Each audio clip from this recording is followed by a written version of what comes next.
Before anything begins, before a name, a face, a first breath, there's a question most people never ask. Not, will I be a good parent? Not, will I be ready? But something far more unsettling. What kind of person am I right now? Because what if the life you bring into the world is shaped long before it ever exists?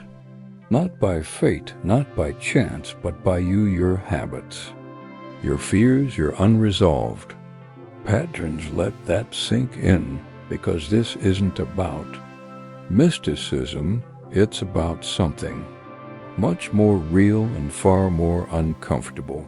You don't just create a child.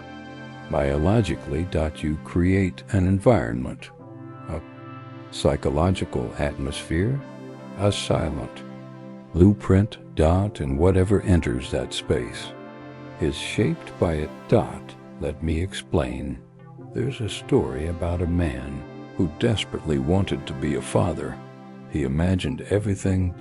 Teaching, protecting, guiding, but when the time came, something unexpected happened. He felt fear, not of responsibility, but of himself, because he realized something most people avoid. He wasn't at peace.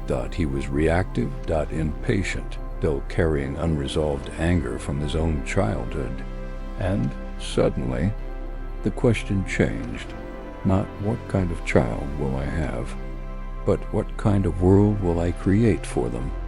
This is where philosophy quietly meets reality.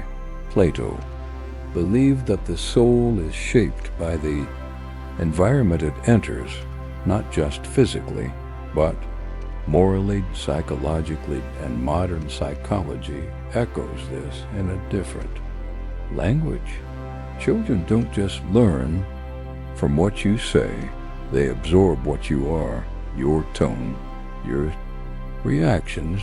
Your way of handling fear, stress, conflict. They don't follow your advice, they mirror your patterns. And here's the uncomfortable truth. You cannot hide from that. You can pretend to be calm, but if you're internally chaotic, they feel it. You can teach patience, but if you're reactive, they learn that instead, because what you are is louder than anything you say. Now let's go deeper.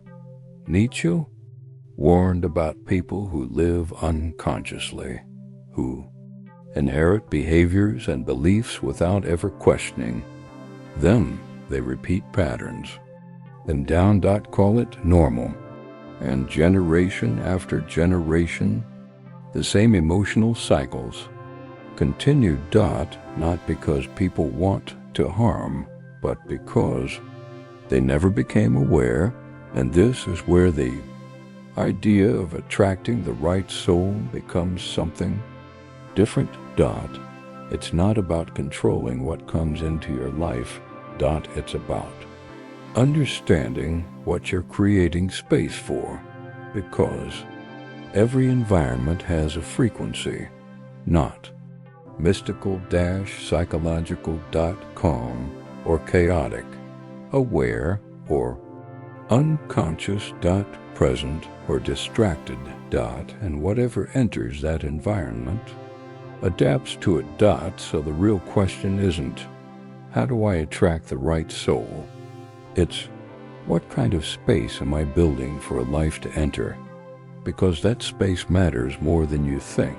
Let's be honest for a moment. How often do you act without thinking? How often do you react instead of reflect? How often do you carry stress, resentment, or fear without addressing it?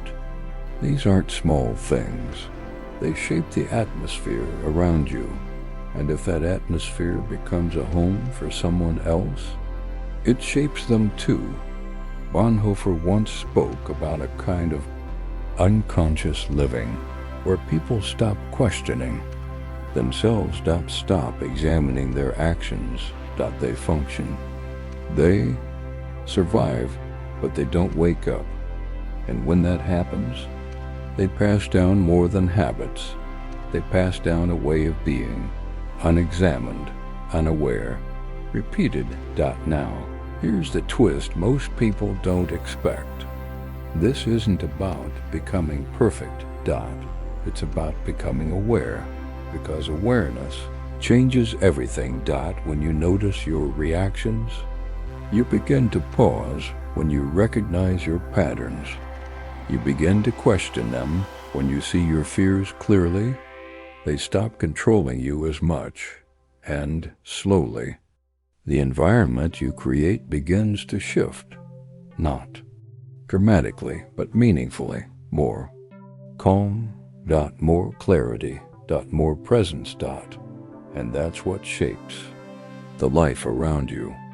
Machiavelli once observed that people judge by appearances, but life doesn't respond to appearances. It responds to reality.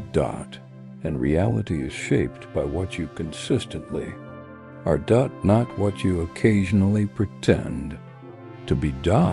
So if you want to bring something meaningful into the world, something whole, something aware, you don't start by looking outward. You start here. With yourself, with your thoughts. Your reactions, your ability to stay present when things are uncomfortable. Because that's the real foundation. Not the moment of conception, but the state of being behind it. And here's the part that might change how you see everything. You are always creating that space, even now. And how you think. How you respond. You choose to engage with your own life. You are shaping the conditions for what comes next. Not just for a future child, but for every relationship. Every moment, every outcome. So maybe the idea isn't about attracting the right soul. Maybe it's about becoming the kind of person who creates the right conditions for something meaningful to grow. Because in the end, what enters your life doesn't just come to you. It comes through what you've become.